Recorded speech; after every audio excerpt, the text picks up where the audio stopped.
श्रीमद् भागवत महापुराण चतुर्थ स्कंद 11वां अध्याय।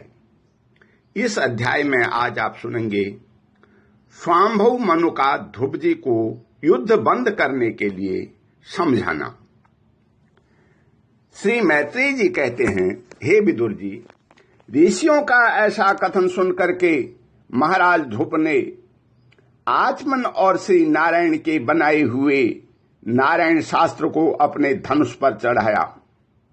उस बाण के चढ़ाते ही यक्षों द्वारा रची हुई नाना प्रकार की माया उसी क्षण नष्ट हो गई।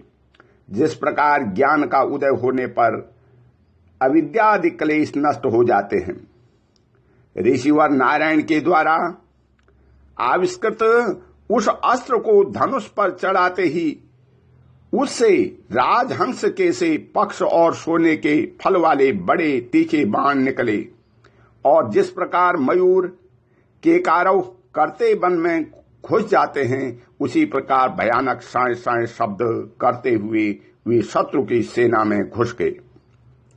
उन तीखी धार वाली बाणों ने शत्रुओं को बेचैन कर दिया। तब उस रणांग में अनेकों यक्षों ने अत्यंत कुपित होकर के अपने अस्त्र शस्त्र संभाले, और जिस प्रकार गरुड़ के छेदने से बड़े बड़े सर्प फन उठा करके उनकी ओर दौड़ते हैं, उसी प्रकार वे इधर उधर ध्रुव जी पर टूट पड़े।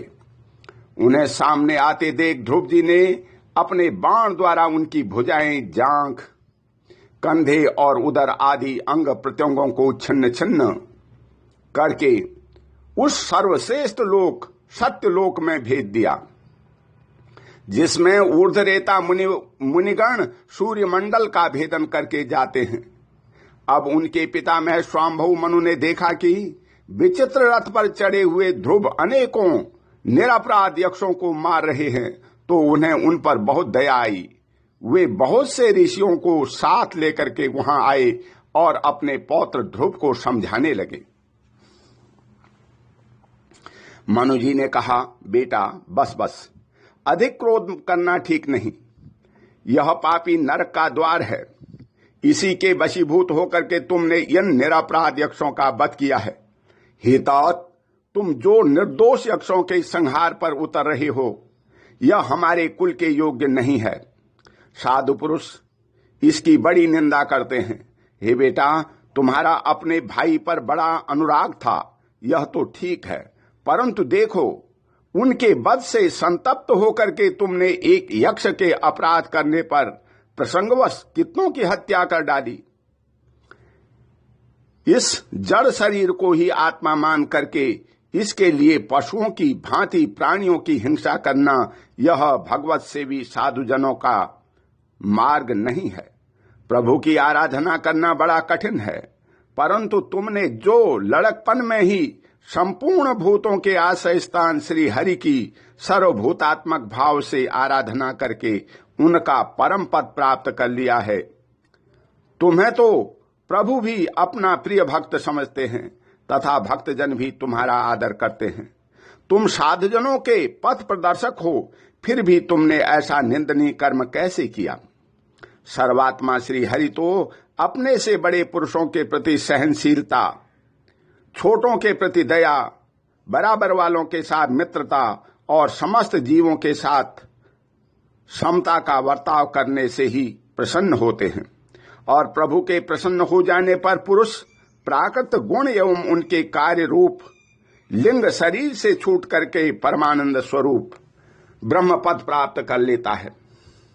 बेटा ध्रुव, देहादि के रूप में परिणत हुए पंचभूतों से ही स्त्री पुरुष का आविर्भाव होता है, और फिर उनके पारस्परिक समागम से दूसरे स्त्री पुरुष उत्पन्न होते हैं। हे ध्रुव, इस प्रकार भगवान की माया से सत्वादि गुणों से न्यूनाधिक भाव होने से ही जैसे भूतों द्वारा शरीरों की रचना होती है, वैसे ही उनकी स्थिति और प्रलय भी होते हैं।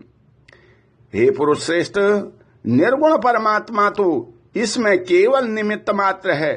इसके आश्रय से यह कार्य कारणात्मक जगत इसी प्रकार भ्रमता रहता है, जैसे चुंबक के आश्रय से लोहा काल शक्ति के द्वारा क्रमशः सत्वादि गुणों से मोक्ष होने से लीलामय भगवान की शक्ति भी सृष्टि आदि के रूप में विभक्त हो जाती है। अतः भगवान अकर्ता होकर भी जगत की रचना करते हैं और संहार करने वाले न होकर भी उनका संहार करते हैं। सचमुच उन अनंत प्रभु की लीला सर्वथा अचिंतनीय है।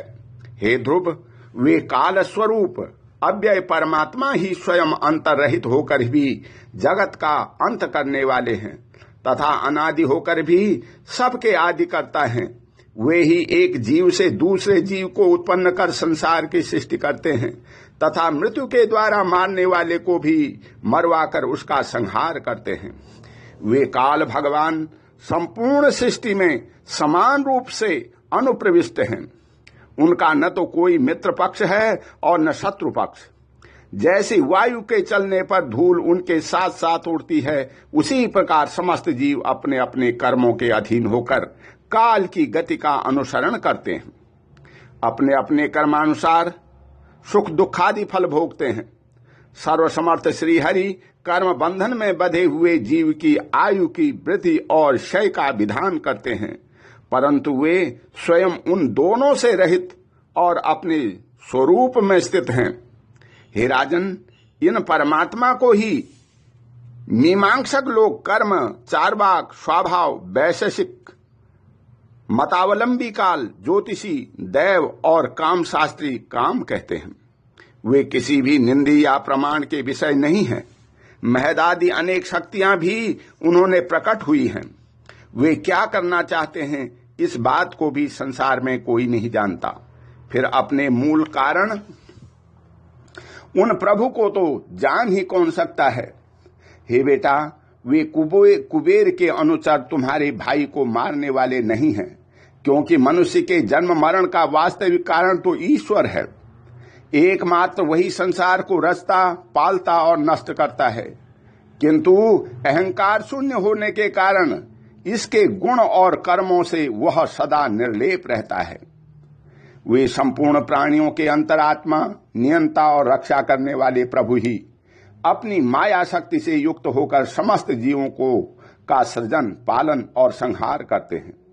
जिस प्रकार नाक में नकेल पड़े हुए बैल अपने मालिक का बोझा ढोते रहते हैं, उसी प्रकार जगत की रचना करने वाले ब्रह्मादि भी नाम रूप डोरी से बंधे हुए उन्हीं की आज्ञा का पालन करते हैं। वे अभक्तों के लिए मृत्यु रूप और भक्तों के लिए अमृत रूप हैं तथा संसार के एकमात्र आशय हैं। हे तात, तुम सब प्रकार उन्हीं परमात्मा की शरण लो। तुम 5 वर्ष की ही अवस्था में अपनी सौतेली माता के वाग्बाणों से मर्माहत होकर मां की गोद छोड़ करके वन को चले गए थे। वहां तपस्या द्वारा जिन हरिकेश भगवान की आराधना करके तुमने त्रिलोकी से ऊपर ध्रुवपद प्राप्त किया है और जो तुम्हारे बैर भावहीन सरल हृदय में वात्सल्यवश विशेष रूप से विराजमान हुए हैं, उन निर्गुण, अद्वितीय, अविनाशी और नित्य युक्त परमात्मा को आध्यात्म दृष्टि से अपने अंतःकरण में ढूंढो। उसमें यह भेदभावमय प्रपंच न होने पर भी प्रतीत हो रहा है।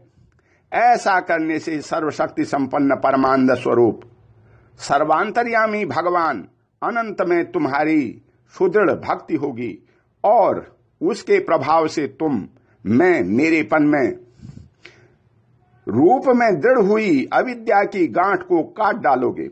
हे राजन, जिस प्रकार औषधि से रोग शांत किया जाता है, उसी प्रकार मैंने तुम्हें जो कुछ उपदेश दिया है उस पर विचार करके अपने क्रोध को शांत करो। क्रोध कल्याण मार्ग का बड़ा ही विरोधी है। भगवान तुम्हारा मंगल करें। क्रोध के वशीभूत हुए पुरुष से सभी लोगों को बड़ा भय होता है। इसलिए जो बुद्धिमान पुरुष ऐसा चाहता है कि मुझसे किसी भी प्राणी को भय न हो और मुझे भी किसी से भय न हो, उसे क्रोध के वश में कभी न होना चाहिए। तुमने जो यह समझकर कि ये मेरे भाई के मारने वाले हैं, इतने यक्षों का संहार किया है, इससे तुम्हारे द्वारा भगवान शंकर के सखा कुबेर जी का बड़ा अपराध हुआ है। इसलिए बेटा, जब तक कि महापुरुषों का तेज तुम्हारे कुल को आक्रांत नहीं कर लेता, इसके पहले ही विनम्र भाषण और विनय के द्वारा शीघ्र उन्हें प्रसन्न कर लो। इस प्रकार स्वाम्भु मनु ने अपने पौत्र ध्रुव को शिक्षा दी। तब ध्रुव जी ने उन्हें प्रणाम किया।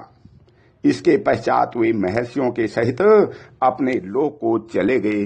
ओम शांति। बोले श्री कृष्ण भगवान की जय।